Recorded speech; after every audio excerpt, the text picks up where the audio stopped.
Welcome back to the 6th video.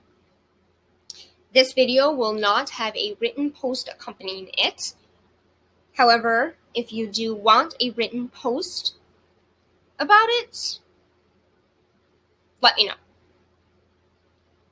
So to start off, in this section of part 1, I will be talking about the trees and how they associate with the ancient Germans. So the ancient Germans were a tribe that migrated throughout the central, western, and northern parts of Europe, Ireland, and Scotland. The religious rituals took place in groves rather than temples, and that both groves and individual trees were often dedicated to a particular deity.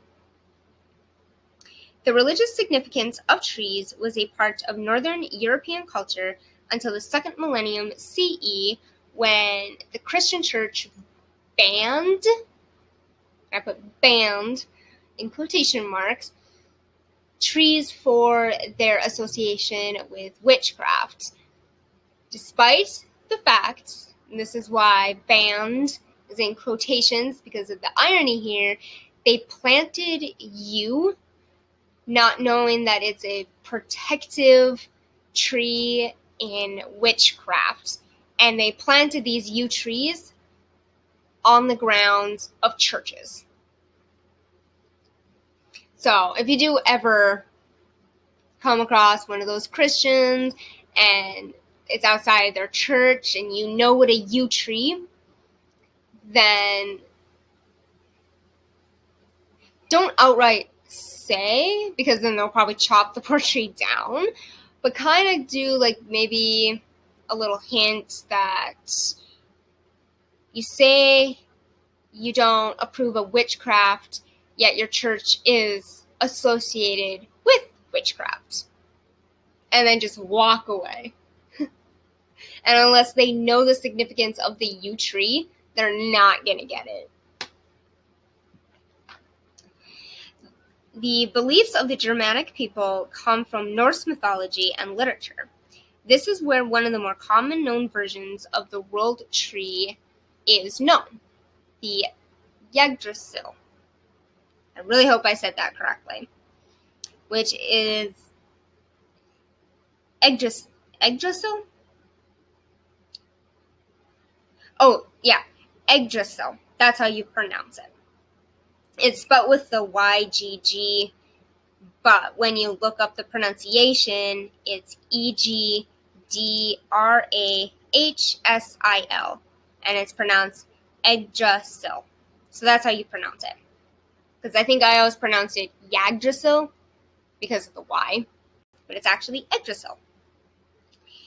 A lot of the ancient Norse believed that it was a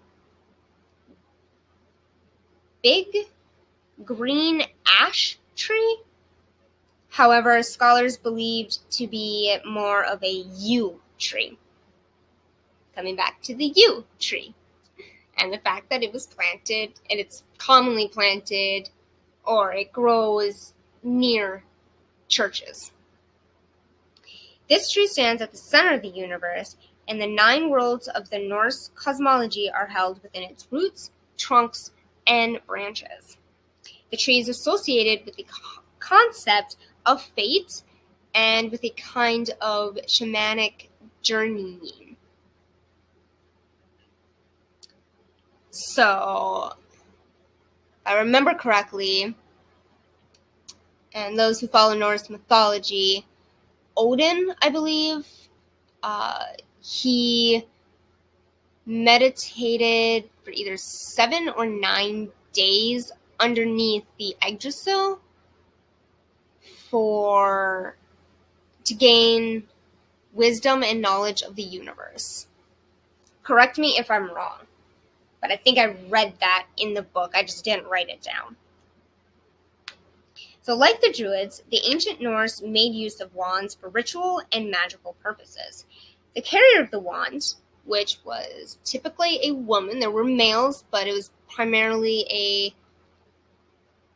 women-dominated area of paganism. They were commonly known as the vulva or a serous. So the vulvar, which is the plural term for the vulva, carried the wand with high importance in society. They were not harmed on their journey. They were protected. They were revered as well as feared for the powerful energy that they carried with them with their wands when they went from community to community. So the book, or in this section, they talk about the ancient writings, and that was even confusing for me. But this book did introduce me to one of the writings of the Germanic people, and that was the Elder Futhark, commonly known as Runes. So I looked up on Amazon, and I found a book by Lisa Chamberlain that talked about runes, but at the time when I was reading this book, I didn't care much for learning runes until maybe a month or so ago when I finished learning the book. And so I finished learning the book. It's a really cheap book. I think it's around $3, at least for me. It's around $3. If you have Amazon Prime, then you can get it for free. But I'm pretty much carrying the runes around with me.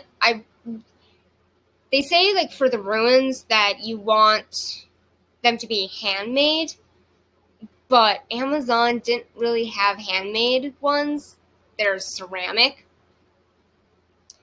So I'm pretty much using them as like a basis to where if I do candle magic, or I'm doing something where I need to carve my intention into something, the runes pretty much cover the same thing as sigils do, and they're easier to carve and they're easier to remember. So I would like, in my time, make my own runes out of clay. Shoot, that's what I was supposed to buy yesterday. Buy some clay to make for Pure Rune Day. Pio Rune Day.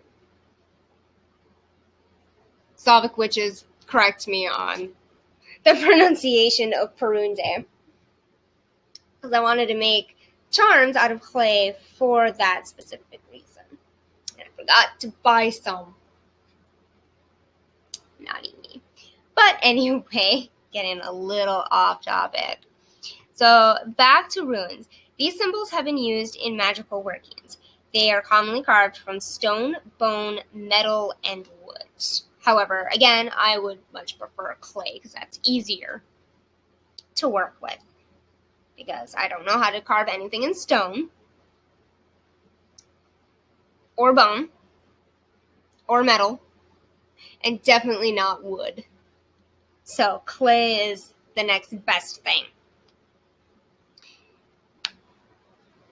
So I'm going to be ending this video, again, it's a very short video, on the fact that despite the church's best efforts, trees have remained mystical, magical, and sacred to many modern-day descendants of the ancient German people. So there are still Christian Germans in Germany that are trying to abolish all paganism, and you're not going to get rid of paganism. No matter how hard you try, there's always going to be someone who's going to be interested in learning about paganism and doing their research and practicing in private. Sad that we have to do that in today's world, when back then we were, revered, and our ancestors were revered and respected, and they held high importance. And the Christians came and was like, we're working for the devil. Gotta kill him. It's like, yeah, we're totally working for the devil to bring the end of humanity. But anyway, that is the end of the video, and I will be back next week with 3 more videos. So with that, keep calm and witch on. Bye, guys.